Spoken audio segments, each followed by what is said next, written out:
Hi,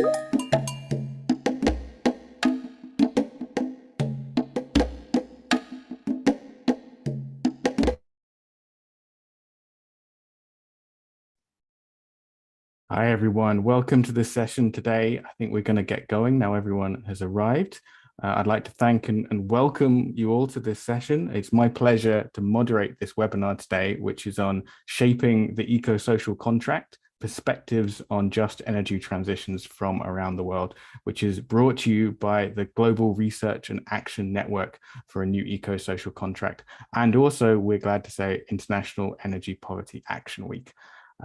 If you'd like, please do post in the chat below where who you are, your organization, and maybe where you're joining from, and we can get a sense of who's in the room with us today.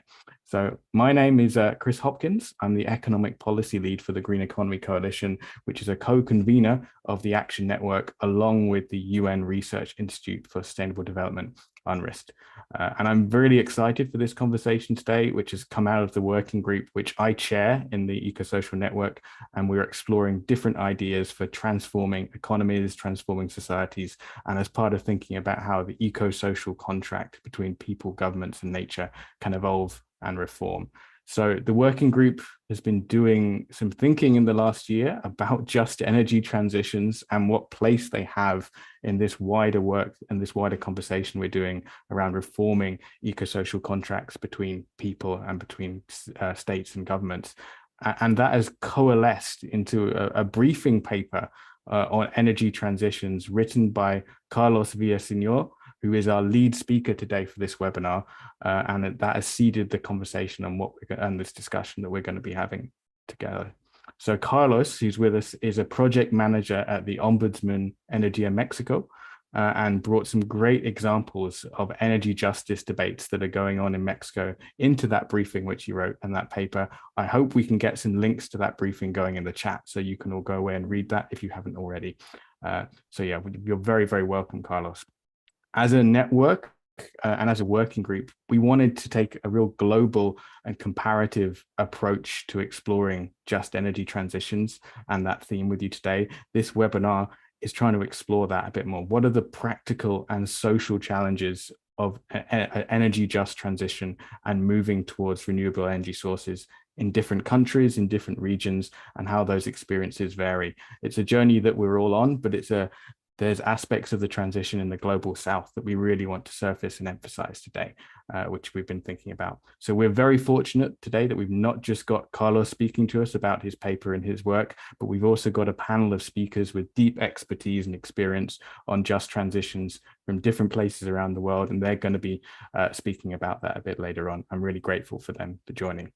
So to introduce them each in turn, in addition to Carlos, we have Dr. Prapinfan Chiangul, the assistant professor at the Faculty of Political Science at Thammasat University in Thailand, who will be speaking about the ASEAN experience on just energy transitions. We're really glad to have you with us, Prapinfan.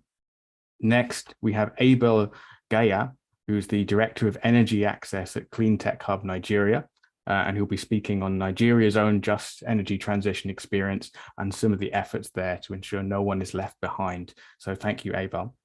And completing the picture for us today, we've got Gunjan Junjunwala, who's the program lead on the Renewable Council on Energy, Environment and Water, the CEEW in India, who's going to be speaking on the challenges and opportunities for just transitions in emerging economies. And you're very, very welcome today, Gunjan. And Gunjan is also joining from the field, so we really appreciate that extra effort you've taken to join us today. So that is more than enough you've heard from me. I'm going to be moderating this session, hopefully mostly in the background and making sure the speakers have their time and have the best opportunity to say what they want to say. But to get us started, a little bit of an outline of the approximately an hour we've still got together. We're going to hear from Carlos first to set the scene thematically. Then we're going to hear from Prapinfan, Abel and Gunjan in turn. And we'll be able to pause for a short discussion from that panel on their different contributions before we get to our audience Q&A from you all, which is going to take us all the way to final comments, and we're going to close at 4:15 p.m. UTC. So my ask to you as an audience is please you do use the Q&A function down below, roughly there, I think, to submit your questions to the panel themes you'd like them to expand on, that kind of thing. And you can also give a thumbs up in that tab which questions you think should be further on, should be higher up and should be answered by everyone. Do mention, if you can, when you submit a question, if it's for the whole panel or if it's for a specific person. That'll be really helpful. And my colleague Ben and Sergio and others are going to be keeping a little eye on the Q&A as we go through, making sure we don't miss anything. So without too much further ado, I'd like to look to Carlos. Over to you to set the scene for us and tell us a little bit more about the themes of the briefing you've written, what's different about the just energy transition experience in Mexico, and yeah, some of the really interesting debates that are going on around the right to energy. You've got about 10 minutes for us, Carlos, and I'm going to let you know when you've got about a minute or so left, so you can then move to conclude your thoughts. The floor is yours. Over to you. Thank you so much, Chris. I wanted to introduce a bit the ideas that we approached in the brief for a just energy transition. It probably won't come up as much of a surprise for people who have already worked on the subject, like all of our panelists here. The brief is meant to be an introductory document to the ideas and principles that should guide a just energy transition. First of all, the first idea that is touched in the brief is what is energy justice? Energy justice, it tends to be approached with three main principles, which is distributional justice, guaranteeing a fair distribution of the costs and the benefits of the energy transition in all of the stakeholders, not only meaning costs and benefits in the economic sense, but in health, in access to education, in access to the new kind of jobs, every single cost and every single benefit that comes with this new technology that we are implementing into the energy sector. Procedural justice, meaning to integrate and engage all stakeholders in the decisions that are taken in all projects at all scales. And recognitional justice, which acknowledges the process that have happened in the past and are still happening now, that has resulted in differential treatment of some groups or some individuals in the energy sector. Recently, also a fourth principle has been taken into account, which is restorative justice, meaning how do we fix or how do we make up for the damage that has already been done in the efforts to make the energy transition happen. Moving from that concept of energy justice, we also touched on the right to energy, meaning a new conception of our relationship to energy, not as a commodity to be bought and sold, but as a human necessity that needs to be accessible for everyone. When the justification is made or the argument is made for a right to energy, it usually is made from a place of a derivative right, like not an essential right, but a derivative right, meaning you don't want energy just for the sake of it. You want energy for what the energy allows us to do. And also we argue, well, there are also several discussions about what energy right to energy means. A more restrictive version of the right to energy is just access to energy, meaning everyone is connected to a grid and can potentially use the energy. But a more expansive conception of the right to energy would be access and use of energy, meaning you are not only connected to the grid, but you have every single tool at your disposal for active use of energy, meaning there's no limitations based on income, based on access to heating or cooling systems, internet, etc., etc., etc. You have the most expansive version of the right to energy. With this normative framework in place, we see how the energy transition is happening, and we see a bit of a contradiction in how it's developing, right? We see that we have the Paris Agreement, one of the most expansive agreements and the biggest collective agreement that we have reached in terms of climate action and energy transition. And we also have, for example, in the latest reports of International Energy Agency, that the renewable energies are at full thrust being implemented, and the level of implementation has exceeded expectations, at least in the latest International Energy Agency reporting for 2022. But at the same time that we have that picture that seems to show like a really positive progression, we are at the same time we have that most, if not all, of the countries in the Paris Agreement are not fulfilling their NDCs. There is a systematic failure of almost all countries to reach their goals in renewable energy and reduction of emissions. So what does that mean? What is happening? Why is there such a stark contradiction? And the main thing that I argue here is that we are forgetting a main dimension that has to happen whenever there's a transition and a transformation is to take into account existing power relations at the global, national, and local level. If we just the way that the energy transition is set up right now, we are still using extractivist and colonialist frameworks that basically put several parts of the world as sacrificial zones and sacrificial populations for the stability and the well-being of the deserving ones, of the ones that deserve all the progress, or that deserve all of the guarantees and benefits of this energy transition. Here in Mexico, we are seeing it from a report that was published by the Human Rights and Business Resource Center for 2010 to 2020. The human rights and violations and abuses in Latin America in general exploded from around 200% increase, I think. And Mexico was one of the countries that concentrated more of these abuses, 20% of all the abuses in the region, specifically from the development of renewable energy projects. So we are reproducing in our efforts for energy transition many of the violences and many of the injustices that were already fundamental in the creation of the existing energy sector. So as the energy transition stands right now, the winners and the losers of the energy transition are going to look very similar to the winners and the losers of the energy sector as it is built right now. So what is being proposed to get us to an energy transition, just energy transition? Well, there are several conflicting points of view. There are, for example, efforts to get a Green New Deal that expands upon private and public sector investment, but including social guarantees that ensure acceptable levels of human rights and human security. Also, there's an approach in redistribution in a global scale, meaning you change the habits of consumption from developing countries, from developed countries, allowing developing countries to increase their consumption to kind of reach the level from developed countries. There is also a new wave of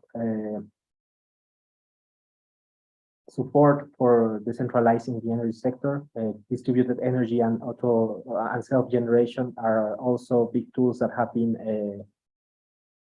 put in the forefront to democratize and decentralize the energy sector, and also to consider not only big macro projects that feed thousands of people, but microgrids and community projects that are inserted in the local context and that can allow further participation from other actors that are not usually active in the energy sector.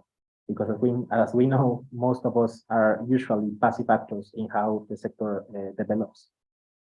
Here in Mexico, for example, there's been a debate in recent months about the regulation of distributed generation, because the reform that was proposed by the government allowed for things like collective contracts, which is an advancement, because so far it was only individual to individual and only for purposes of self-consumption. But at the same time, there was in this reform a reform to also to pay these kinds of generators below market price. So that adds to the cost of making these kinds of projects, and the people that can absorb these kind of projects are people with the most money to fund for this need of more money. So what you are doing is taking off the market little and medium-sized enterprises, collective agricultural projects, and basically the people that would benefit the most from these kinds of projects. So it's kind of a mixed bag right now with the regulation, and also like the collective contracts that were proposed It's right now it's only allowed if you have a same interconnection point, meaning you can always have a collective contract if you're, for example, in the same building. But a proposal in 2020 that was scratched up allowed also for collective contracts without an interconnection point, having an economic agreement only, not a redistribution of energy resources, which allow collective contracts for buildings or for businesses that were in different points of the same city or different states of the country. So we are getting a reform with mixed bag results, and also that the positive points are being watered down from what was originally proposed in other attempts at reform. So yeah. Carlos, you've got about a minute more to go. Please keep going, but yeah. Yeah, thank you. So that's just to give a general picture of what the brief says and some examples of what's happening in Mexico. And I'm sure some of these concepts will be delved deeper with the other speakers, because as I said, this brief is only meant to be an introduction to the general ideas of a just energy transition. Thank you so much. Carlos, thank you. That was really, really rich and deep. Next, we're going to be going to Prapim Van, who, as I said, works on the ASEAN experience of just energy transitions. I know you're going to be touching a little bit, Prapim Van, on maybe the lack of a focus on the just part of a just energy transition in the region, maybe in favor of the technical pathways and what that's like, and also some of the really important climate, energy, food nexus linkages and how those issues connect together. Prapim Van, over to you. Okay. Hello, everyone, and thank you very much, Chris, for the introduction. So based on Carlos's brief and my own research in Southeast Asia, I have two main points that I want to put forward. First, that the promotion of the right to energy should be part of a wider attempt to promote a fairer and more sustainable economy. And second, that the just energy transition should include considerations of negative socio-environmental effects that may arise from the expansion of renewable energy, including the adverse effects on food security. So in Southeast Asia, there is definitely growing interest to promote renewable energy and also other green technologies. For example, ASEAN, or the Association of Southeast Asian Nations, has a regional target to achieve 63.2% share of electricity generation by renewable sources by the year 2060. And countries in Southeast Asia, such as Thailand, Indonesia, Malaysia, and Vietnam, are also aiming to be major producers of electric vehicles to economically benefit from the global shift to greener economies. Unfortunately, my general impression is that policymakers in the region tend to focus on what energy transition means to energy security and economic growth, and they tend to pay less attention to just transition and to the promotion of universal energy access. So, although electricity access in the region is around 96% in 2018, which is not too bad, but there's still roughly around 29 million people without electricity access, and most of them, or 90%, are living in rural areas, and 62% live in Myanmar. In addition to that, access to clean cooking fuels and technologies were also only at 67% in 2018. So I think that promoting the idea of energy as a right, which is something that Carlos has talked about in his brief, it could really help to encourage policymakers and the general public to become more interested in eradicating energy poverty, but only if it involves making clear arguments why everyone in the society will materially benefit when universal access to energy has been achieved. So in other words, I think that promoting the right to energy is important, but we should go beyond moral reasonings, and we should try to connect it to a wider attempt to reshape how people generally think about economic development. So for Southeast Asia, One of the first steps could be to move away from GDP as a measure of development and to put more emphasis on promoting human development, inequality reduction, and ecological sustainability as essential components of economic development. And the second point that I want to make is related to how we conceptualize just energy transition. So I think that when we usually when we talk about policies to promote just transitions, we tend to focus on policy to compensate or help to retrain workers in the fossil fuel industries, or policies to create decent jobs in the green sectors. But since renewable energy have large land footprints, I think that we should also consider the potential effects on land use, food security, and other consequences to the local populations as well. In Southeast Asia, there are many cases of how renewable energy projects such as hydropower dams and biomass plants, how they often have like adverse socio-environmental consequences. And the land use changes involved could, for example, undermine biodiversity, increase competition for water usage, dispossess farmers of their land, and also cut off local communities' access to common land that they previously used to gather food and fuel from. Countries such as Indonesia, Malaysia, and Thailand are also now major producers of biofuels, and their renewable energy development plans rely significantly on biofuels. But the problem with this is that the biofuels that they rely on are derived from food crops, such as sugarcane and oil palm. So increased demands for these food crops could drive up food prices and undermine food security for people in the region. And in addition to that, the increase in the profitability of energy crop farming has also led to an increase in large-scale land acquisitions that often led to social conflicts in many countries in Southeast Asia. Many Southeast Asian countries are also rich in critical minerals that are used in the production of renewable technologies. This includes, for example, bauxite, nickel, and tin.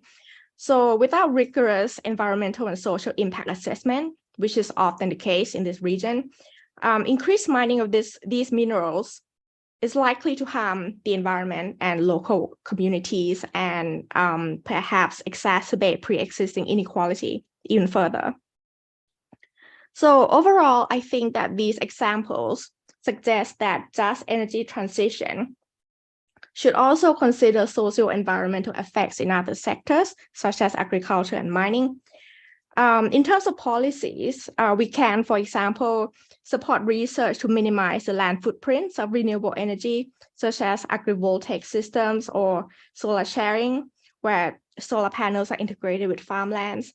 And ideally, we should also find ways to promote economic democracy and income redistribution alongside these technological solutions, such as by encouraging cooperatives and social enterprises and so on. And with regards to a minute left to go. Yeah, sure, no problem. With regards to competing land use, I think the least we can do is to make sure that large-scale land acquisitions do not violate customary land rights, that adverse social and environmental effects voiced by the local populations are addressed, and that there are peaceful resolutions to land conflicts. Thank you. Thanks so much, Prapim Phan. So next, we're going to be going to hear from Abel, who's and he's going to be speaking a little bit about Clean Tech Hub Nigeria's experience of just energy transitions. Abel, I hope we've got you. I know you're managing your connection a little bit, but I know your work with Clean Tech Hub, it takes in both the technical challenges of an energy transition, but also the community participation angles, and yeah, the broader challenges of trying to get a fossil fuel economy to move forwards without leaving anyone behind. So you've got just over 5 minutes again. I'll come in and give you a little reminder when you're going towards time, but please go ahead, Abel, over to you. Thank you, Chris.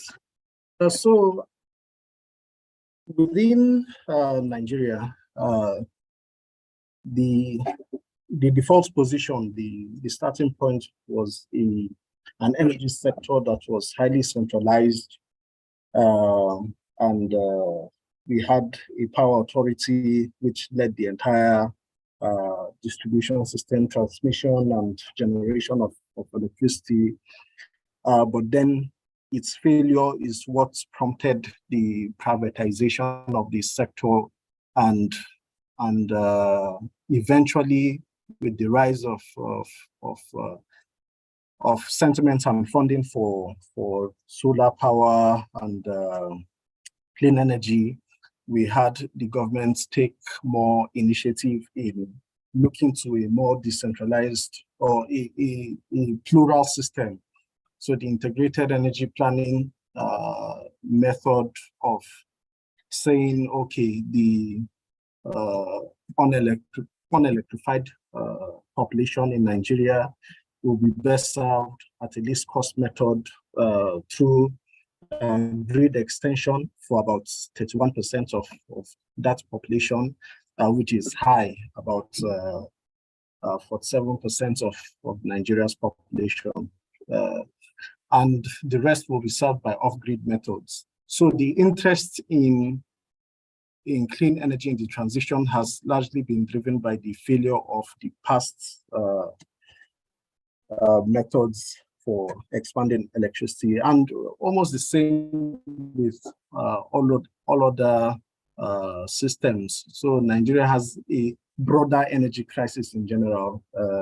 There are frequent fuel scarcities, partly because of the heavy subsidies on petrol in the country. Natural gas supply is problematic, and LPG is problematic in terms of supply. So it is these weaknesses that have largely driven the agenda. But then, because the starting point was a centralized approach, and the creation of the Rural Electrification Agency, which aimed to install about or facilitate the installation of about 10,000 mini-grids by 2030, what the actual outcome has been is about 65 or less than 100 mini-grids deployed so far, which is way short of the targets. And so there has been this ongoing realization that you need a wider range of actors to be involved in the energy sector, in the clean energy sector in Nigeria, in order to reach the goals of the Paris Agreement, and to really have Nigeria commit to the fulfillment of its NDCs. And so this is parallel to this. We have had, because of the limited extent of the states in the agricultural sector, for example, what we have seen is that these limitations are pushing various initiatives to undertake, say, rural development by coupling mini-grid extension and off-grid solar technologies and agro-processing technologies powered by solar. So the things that the government has failed to do, it is supporting through public-private partnerships to do in these communities. But the problem is always that of scale. For example,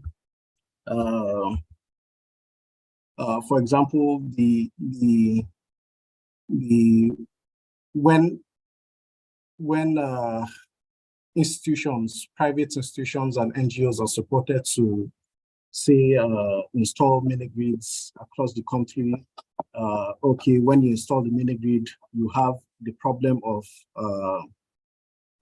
in rural areas, low income, and so low utilization of power from these mini-grids. And so the discourse on productive use of energy emerged as a means of supplying populations, communities with technologies that they can use to undertake agro-processing and perform productive activities in their communities. But then the level of scale has not been seen that is required if you are going to electrify and provide energy to millions of Nigerians, tens of millions of Nigerians, and the same is true across Africa. So we are just in the initial stages, but the predominant use of public-private partnerships or large-scale projects, for example, with the rise of green hydrogen discourse at the moment, which would require large expanses of land and water resources and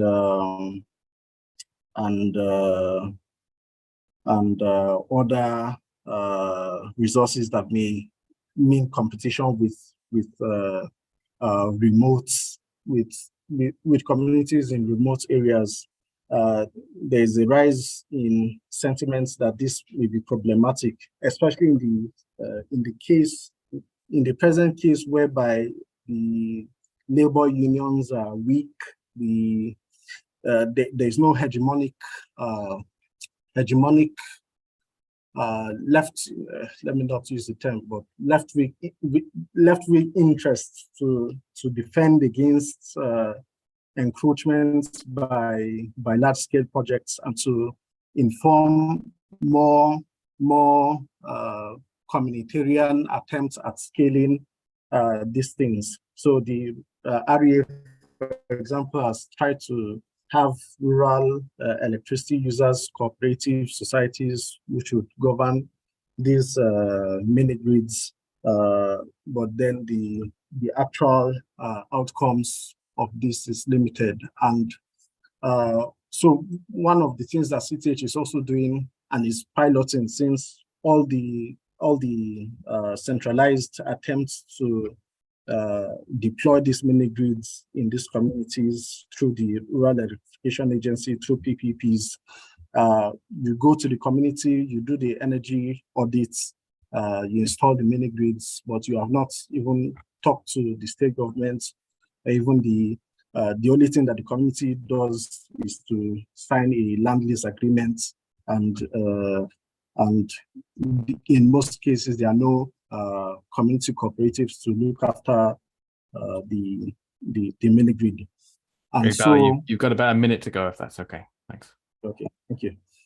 And so what is then happening is that you have low scale, you have limited scale in these initiatives, you have limited community capabilities to initiate their own projects and find out new ways of organizing themselves to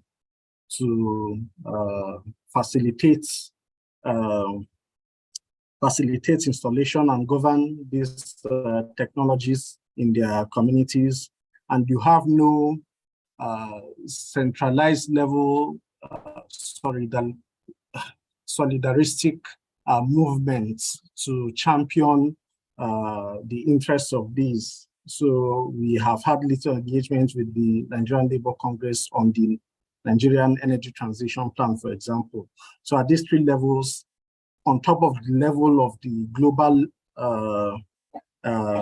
global deficit in financing these projects, these financial deficits to further scale these types of projects. And so you have all these deficits piling up such that, as with the case of the 10,000 mini-grids relative to the less than 100 outcomes, you have actual limited outcomes. Thank you. Thanks, Abel. Again, that was incredibly rich in the Nigerian experience. So we're going to be finishing our relay here with you, Gunjan.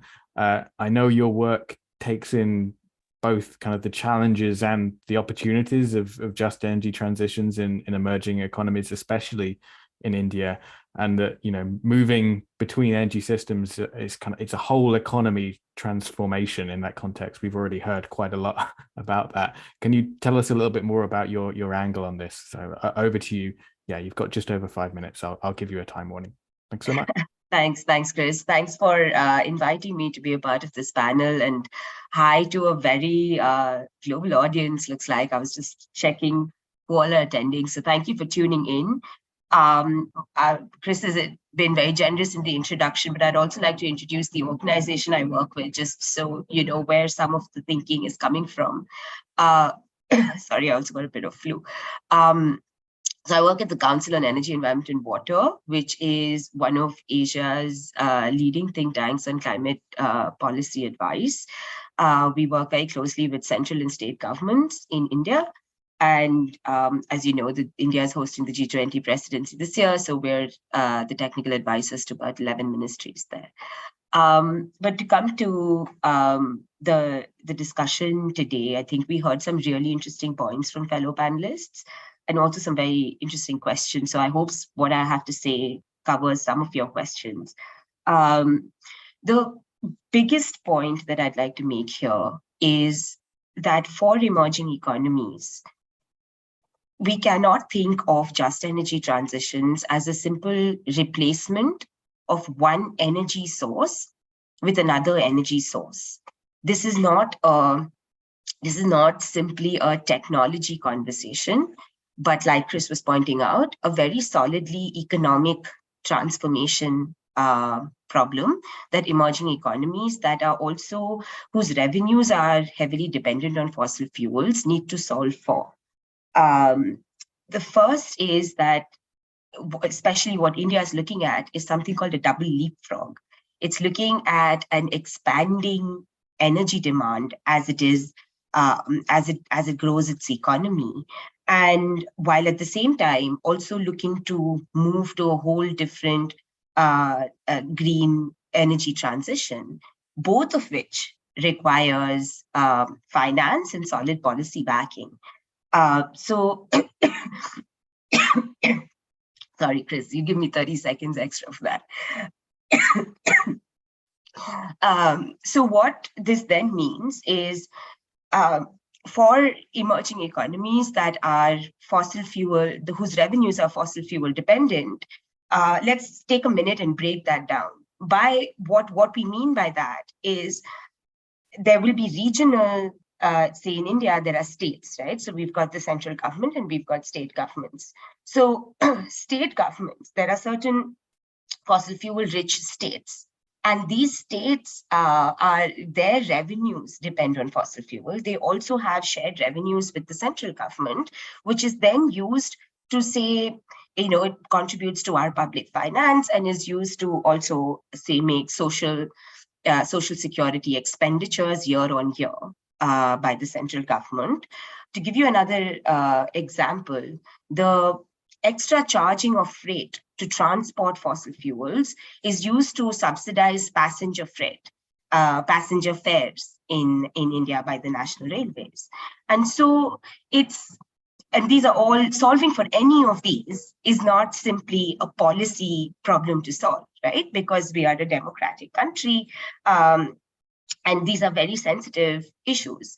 And so it's important to think and realize that whenever we are talking of energy transitions in emerging economies, especially India, we are essentially arguing for the need to think through an economic transformation plan. This plan can be at the central level, it can be, or it could start at state level. This plan needs to, and I'll conclude there really quickly, the plan needs to be, of course, inclusive, participatory in its process, identify who are gaining from the energy transition and those who stand to be negatively impacted, but also but also think of questions like, are these green jobs going to be better jobs? Are they decent jobs? Where are these jobs, right? Like, where are these alternate jobs? Not all jobs are, going to be solved for by renewable energy sources. There are also significant economic advantages of renewable energy, and an economic transformation plan needs to acknowledge that and work along that. For example, and I think one of you had a question on that, so I'll just present some data on what are the economic advantages of renewable energy. Our data, CEW's data, shows that 3.4 million jobs can be created by new jobs can be created by 2030 in moving to, say, 238 gigawatt of solar and 101 gigawatt of wind. There's also new additional data on 0.5 million jobs based on green hydrogen, another million to be added by DRE, especially in its maintenance and installation. And a big number there coming in of a DRE, so using DRE for economic productive assets. So say, for example, using solar dryers or solar refrigerators to then store dairy, make something of it, and further sell it in the market, has an overall market potential of $53 billion. So an economic transformation plan needs to be inclusive, but by which I mean identify all the stakeholders, all those who are in a position to also further economic gains of RE. And also, while we are thinking of an economic transformation plan, solve for questions of how can we make green jobs more decent and better jobs. So I'll stop there. Thanks, Gunjan. I was about to offer you a minute and 30 seconds, but you've finished exactly on time. So thank you so much. Well, we've had contributions here from all of our speakers, and I'm keen to get to the audience questions if we can, because you've all been listening very patiently. So please do keep posting the Q&A in the Q&A tab below. Vote up the questions that are already there if you like them. We're going to be getting to them in a moment. Before we do, I want to just pause and give our panel a chance to almost reflect on the contributions that have been made, a chance to react to them and to what each other have said, and maybe have a little bit of a discussion just for 5 to 8 minutes, maybe as the Q&A continues to populate with what people want us to have the rest of the discussion about. So I'm going to say any of our panelists, you're able to come in here if there was something that came in as an interest that was interesting to you. But I'm going to offer Carlos the chance to maybe open up, given that he set the scene for us. Is there anything you wanted to pick up here, Carlos, that others spoke about? Anything you wanted to expand on? I'd be certainly really curious on some of the links that were made around land use and how the land use conversations are going on in different countries. Carlos, do you want to open up for intervention? And I'm going to be looking for other panelists of opportunity. Thanks. Yeah, for sure. Also relating to like the first question that's in the chat about what benefits do renewable energies bring, I like to concentrate in the fact of redistribution, and also touching in something that many of the panelists talked about, which is communal and local projects. Here, for example, in Mexico, there's an initiative from Climate Initiative Mexico, which is called Ejido Solar. An ejido is a form of communally owned land that's product of another social fight that came after the Mexican Revolution, which one of the key issues was land redistribution, right? So after the Mexican Revolution, a main project of the Mexican government in the years to come was to give land to the rural and indigenous communities that were making those demands during the revolution. So you have these communally owned lands that are now getting linked with another social demand, which is a just energy transition, which I find almost a bit poetic, like connecting different struggles across the history of Mexico. So you are using these communal structures that already exist and adapting them for the new economic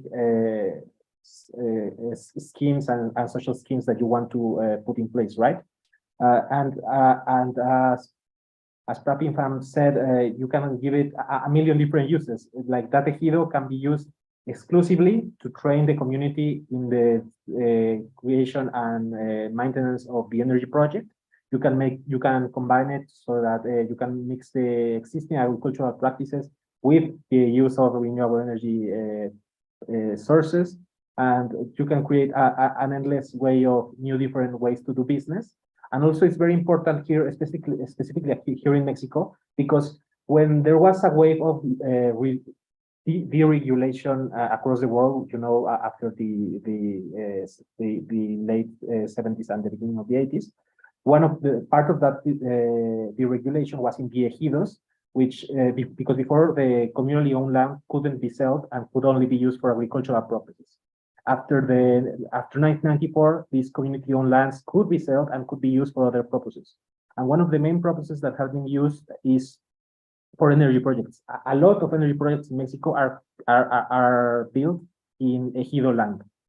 So, and what that has happened is that many of the abuses are made in the ejido, and also it doesn't take into account several factors, like, for example, many of the people, because it's one member per family that's put like their name in the title. So a lot of the time, the one that has the name in the title is the father of the family. So a lot of the women are excluded from these communal decisions.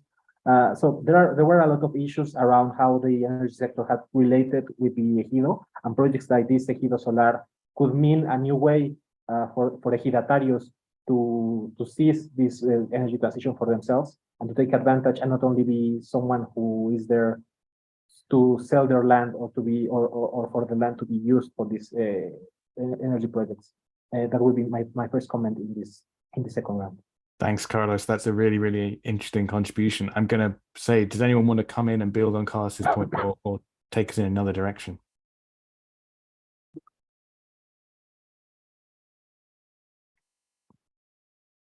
Or any other wider reactions, any thoughts that occurred to our panelists while others were speaking? We've got a moment here. Otherwise, I'm going to take us into the Q&A, which is getting richer by the second. Just a quick comment there, Chris, on the very relevant point about land availability for renewable energy, especially large-scale solar expansion that was made. It's a really valid concern, and one way for countries to think of, I think step one really to think of this is to do a mapping, a land mapping of where you disaggregate, and this is something we're trying to do here also, is to disaggregate between productive land assets versus land assets that can be used for utility scale solar. Also try and map it whether how much of this land is closer, so you don't lose a lot of, say, transmission, lose a lot of energy in transmission, so closer to industrial sources and so on. So there's always merit in doing a land availability assessment, and then try and peg what a realistic solar, in terms of, you know, what your gigawatt aspirations for solar could look like there. Thanks, Gunjan. That's a really interesting addition.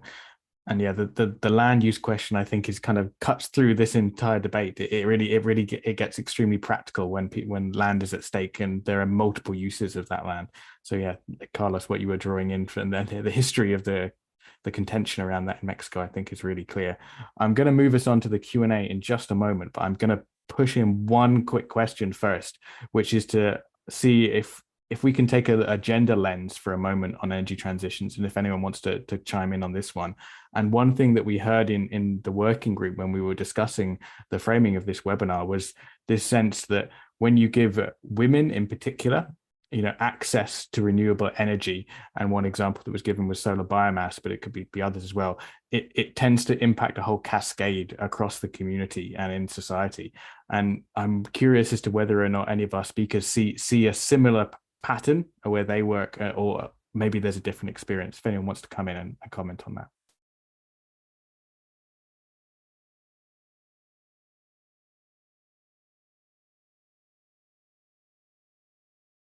And you're welcome to come in again if you've spoken already. Carlos, please go ahead.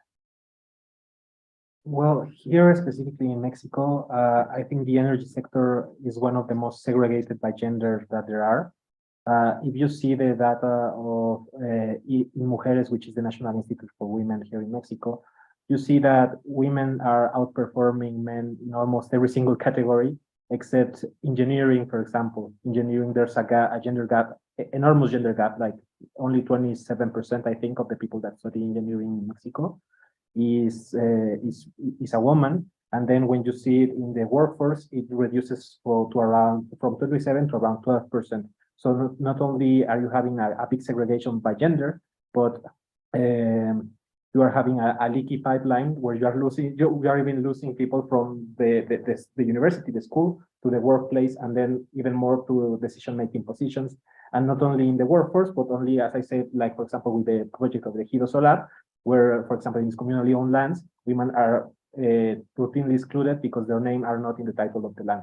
So this is going to have to be included in the way that we approach not only local projects or the workplace, but policy, because otherwise all these new skills are going to be once again monopolized by men, and all the benefits are also going to be monopolized by men. And as I said before, the winners and the losers right now in the energy transition are looking more and more like it's going to have the same makeup as the winners and the losers that already exist in the energy sector. So we need to think really seriously about that, I think.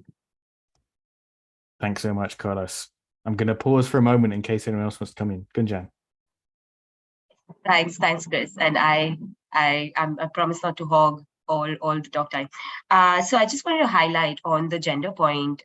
We've got an initiative, and since you said like we could talk about, say, something that we're already working on, it's called Powering Livelihoods. And if any of you recall, I presented a $53 billion number. So we're already supporting 36 of these enterprises, 80% of which are women-led.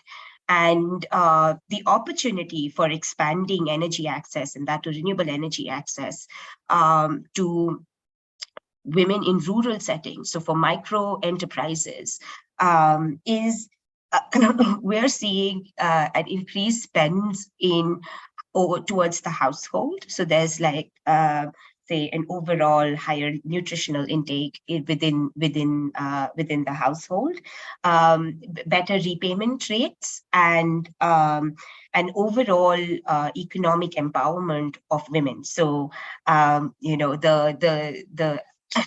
evidence we're receiving about how being financially independent, so the income growth has also led to women wanting to scope for, say, other further quote unquote empowerment opportunities in the area. So yeah, I just wanted to chime in with that. Thanks, Gunjan. I'm going to give Abel a chance to speak here as well, but then we're going to go straight onto the Q&A. Abel. Yeah, thank you. I think we're also seeing similar outcomes in Nigeria, as Gunjan has reported, in India, especially with so in Nigeria, the clean cooking sector has been the one that has been most female oriented in terms of the beneficiaries of interventions and projects, because of the disproportionate household work in terms of cooking, especially in rural areas. But we are also seeing a lot of interventions, training young girls on solar installation and the rest. But we're also seeing female ownership of many of these private companies and NGOs that are implementing such programs and deploying such systems commercially. And there's potential for them to be able to scale and be able to diversify into other renewable energy systems, clean energy systems. They tend to follow that pathway of diversifying into other related systems. So there is, I think, the job census that PAW for All did last year for Nigeria also showed that the gender, disproportionate gender outcomes that you see in the labor markets within the conventional energy sector, oil and gas sector in Nigeria, is not being replicated in the decentralized renewable energy sector to an extreme level. So there's some good prospect and good news there. Thanks, Abel. We're going to move over to the Q&A now. We've got about 20 minutes until we finish, so there's some really good questions in here. And I'm going to start with the top voted one. I would like to hear whether the speakers think that the debate on the right to energy is being used to support fossil fuels and their supposed role in economic growth. It's a really good, really challenging question. Abel, I can still see your hands up, but I think that might be from last time. Would anyone like to come in? Feel free to just unmute yourself. Okay, so I did notice that question, and I just want to say a little bit here because I've been thinking about that as well. So the thing is that, like as I mentioned earlier, like in Southeast Asia, there's still a lot of people who don't have access to clean cooking fuels. And studies have suggested that women and children are disproportionately affected when they don't have access to clean cooking fuels because they spend most of their time in the kitchen in the households. So, I mean, if it is like faster and easier to provide them with clean cooking fuels, for example, by giving them LPG, then I think that is something that we have to do quickly. But of course, we should continue to promote renewable solutions as well to quicken the transition. Thanks, Pratinjan. Anyone else want to chime in on this one? I think it's a challenging one for us to think about. I'm gonna Carlos, you can go first. You've raised your hand, and then we'll be going to Abel next. Carlos. Okay, perfect. Thank you. Well, I can already tell you that I do think that efforts are being made to encourage fossil fuels under the guise of a right to energy. The Green Economy Coalition published an article about the skyrocketing gains of the fossil fuel industry in the UK in the midst of the energy crisis that was happening and still happens in Europe right now, where you give tax breaks to these companies and you call it and you try to dress it up as part of the energy security or access to energy strategy.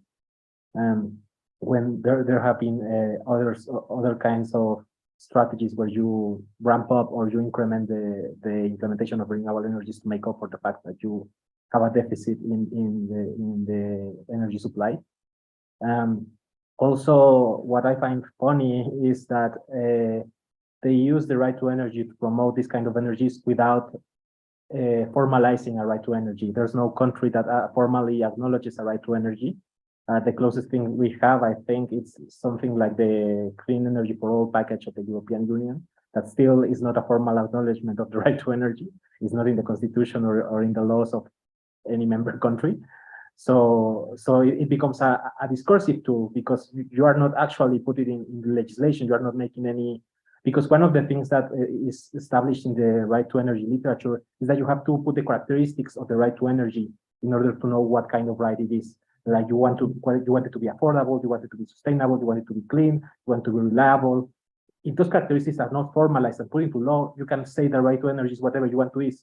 Because right now it's not formalized, so you use it as part of a political discourse. It's not in the legislation, it's not in public policy formally, so you can say the right to energy is whatever you want it to be. In Mexico here, it's also been part of the discourse of this government, but in practice, it's not really. You have a bigger investment in the creations of refineries, a bigger investment in gas and in oil, and all in the name of a right to energy and energy sovereignty. But because there's nothing formal, you can say that those elements are whatever you want them to be. So yeah, that will be my comment. Thanks, Carlos. Abel, please go ahead. Yes, I think the variation at the national level for me would be the fossil fuel exporting countries, poor fossil fuel exporting countries who are arguing for the continuation of investments and production of fossil fuel and in the downstream sector. That's arguing for a right to continue to do so. So this would be part of the international debate on whether they should be allowed to continue exploiting these fuels, while at the same time that the West is saying there should be a reduction in the rate of investments or rate of growth of investments in this sector. So I think, yeah, to an extent also the right to energy can be used for that type of discourse, including that of natural gas as the transition fuel, but which may lead to path dependence and locked in investments for the next 20, 30 years. Thanks, Abel. I'm going to look a little bit further down in the questions now, and we've got a really interesting one here, which is, again, a difficult one. These are good questions. This person asks, I'd like to hear about what form panelists think a multilaterally supported just transition could take. And I'm going to say you can take an energy spin on that, but if you want to go broader, I think you can as well. And anyone want to chime in on this one?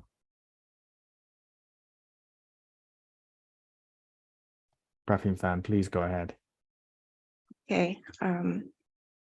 Okay, so I've been thinking about this issue as well myself. And I think one of the most important things that we have to talk about is climate finance. And the thing is that I think that for a really long time, developed countries have pledged to contribute 100 billion US dollars on climate finance per year by 2020, but so far they haven't done so. And this figure is probably an underestimation, and it's not enough, given the task at hand. If we want to actually speed up or make sure that global energy transition happen. So I think this is something that we should definitely talk about. And by saying that there should be more climate finance and support from developed countries, I'm not saying that we want to take money away from people who are facing like energy poverty in developed countries. But the thing is that if developed countries' governments say that they don't have enough money to give to provide aid to developing countries, then perhaps they should ask where are all the money and finance, are they doing enough progressive taxation? Is there a need to change the economic development model in that country? And the other issue that I think we should talk about is also whether the knowledge in green technologies are being shared, or maybe are we still using the intellectual property rights regime that are blocking the spread and the spread and the diffusion of green technologies? And do we have enough competition in this area to actually encourage innovation? And I've been talking to some civil servants in Southeast Asia, and they kind of share my concern that when we have external help is being offered by major powers and developed countries and so on, sometimes it is in the form of offering to sell us technologies. You know what I mean? So and underlying that,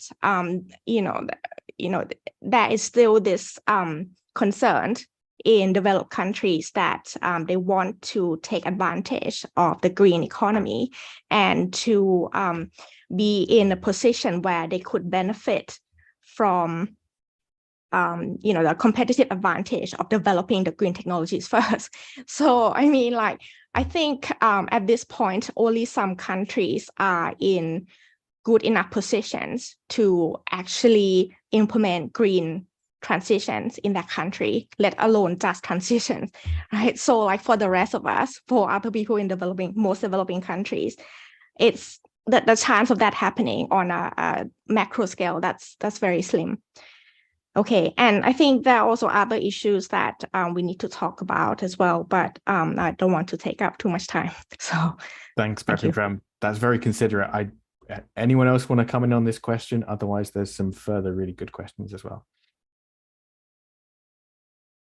Okay, we'll move on to the next question. And this one is I think Carlos and Gunjan spoke to it already, but does anyone want to speak to what economic benefits renewable energy will bring? Are there any other really specific examples that just need to be highlighted that people often miss in your experience, in your different contexts? I know we've spoken to that one a little bit. Does anyone else want to speak to that one?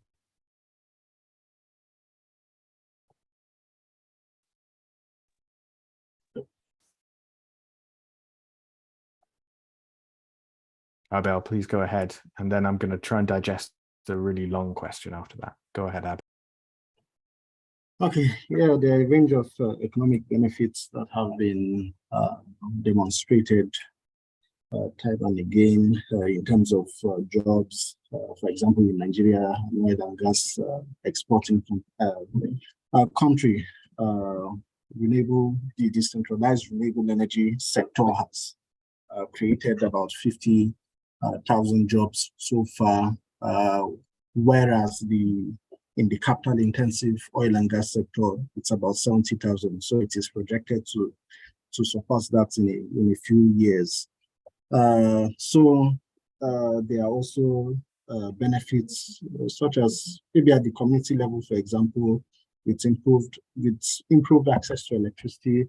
For example, you have a situation whereby civil servants that were being posted to remote areas, to rural areas, and resisting that and trying to live in their workstations and living in the urban areas instead of staying in the primary healthcare centers. You now have them more likely to remain there and provide the services they were contracted to provide. So in this situation whereby about 80% of primary healthcare centers, for example, are non-functional in Nigeria as well. And this is generally true across sub-Saharan Africa, with the possibilities for improved functionality using electricity. You have benefits that go beyond economic. You have maternal health outcomes and child mortality outcomes that are better. So a wide range of possibilities, increase lower service losses for farmers who can now afford to get cold storage technologies to store their fish and solar dryers to dry their tomatoes and pepper rather than it's being lost because of while being transported to the market. So yeah, those are just a few. Thanks, Abel. Those are some really practical examples, I think.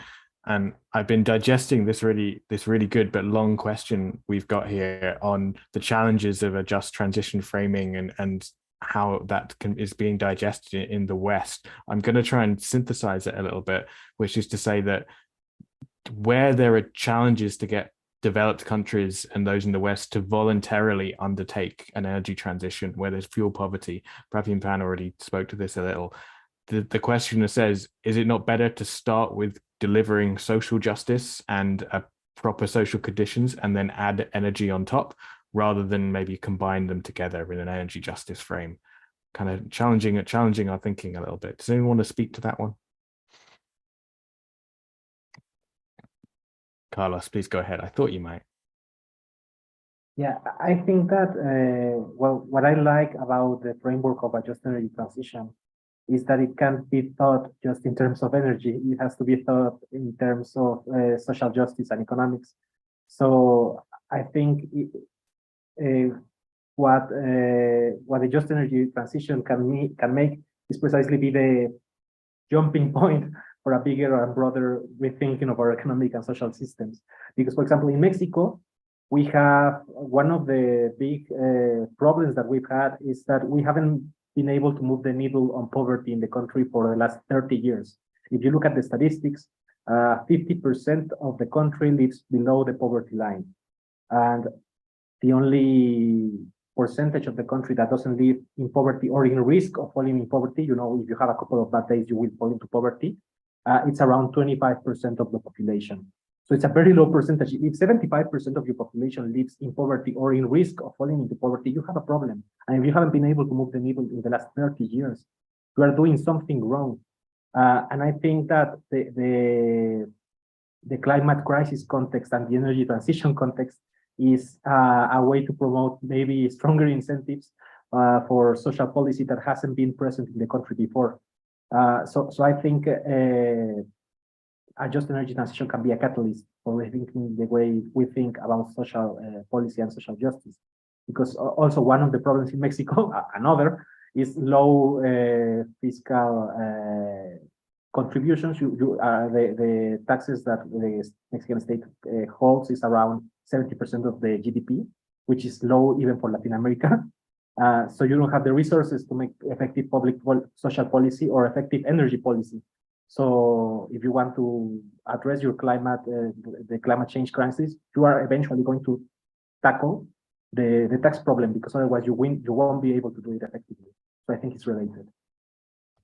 Thanks, Carlos. I'm just going to note here, we're moving towards the end of our session. So panelists, any last questions you want to answer or any concluding statements? But Gunjan, before I do you want to answer this one? Yeah, really quickly, because we have about a minute or two left.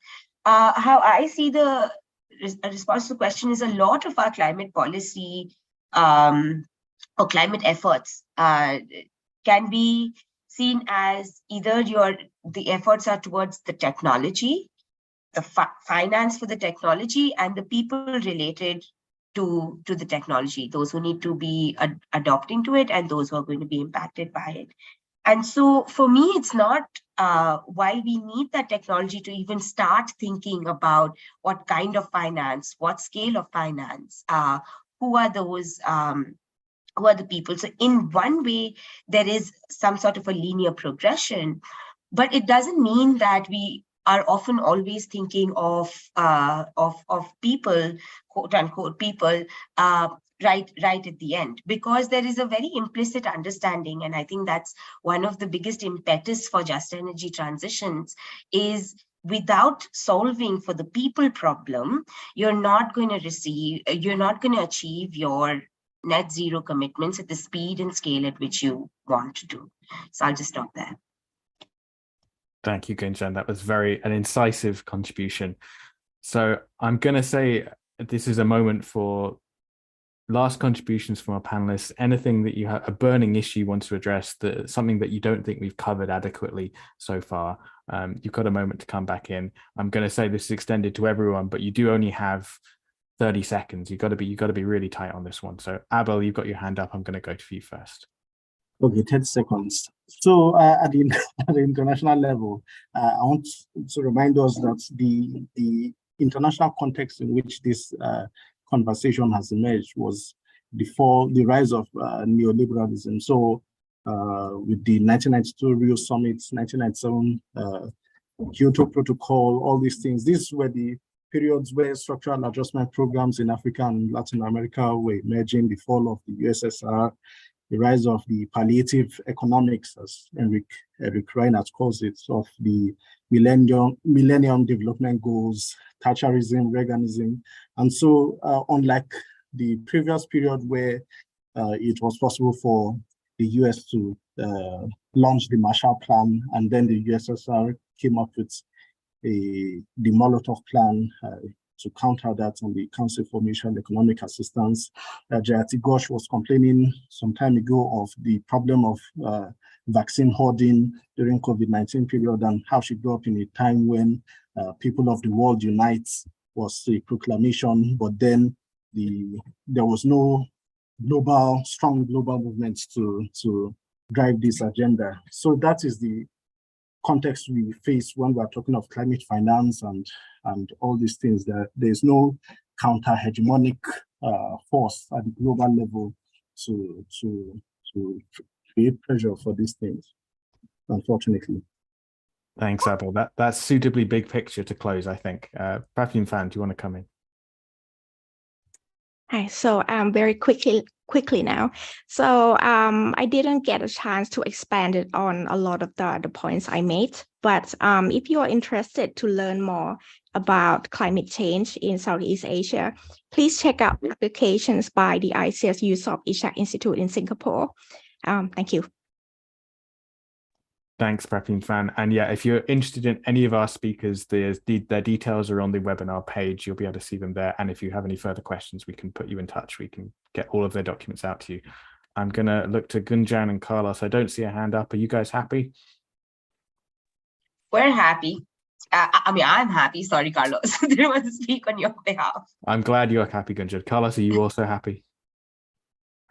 Yes, I'm happy. I think that thing I'd like people to live with. It's one thing that Konjan said, I think, and I think should be the slogan for the energy transition. And it's that it's not just a change of technology, it's a change of the system. I think that's the phrase, that should be the slogan in t-shirts, in social media. It's not a change of technology, it's a change of the system. Repeat it, internalize it, and I think that's a great starting point to start thinking for the just energy transition. Thank you, Carlos. We'll get the social media people on that right away, and that's a great moment to stop. Our time is up today, and I want to give a huge thank you to all of our speakers for giving up their time, for sharing their experience, from joining from all around the world, in the field, in their offices, in their homes, whatever. I hope you've enjoyed this session. And if you'd like to engage further, do look up particularly Carlos's briefing, but all the work of the other panelists as well. We can try and make that available on the webinar page, and also look up the eco-social network that spawned this conversation as well. The links to that were in the chat earlier on, and I hope they can be posted again. And I know there are lots of other events in International Energy Poverty Action Week going on until Friday. So if you like this conversation, there are more conversations happening, and there are links to that on the webinar page, I think, as well. Also, do have a look at the work of the Green Economy Coalition, my organization, and UNRISD as well. We have lots of stuff around the broader transition to a more sustainable economy that we work on. And lastly, I just want to thank you all for coming. I hope you'll stay engaged with the network's agenda and shaping these conversations around what an eco-social contract could look like, whether it's energy or issues beyond that. So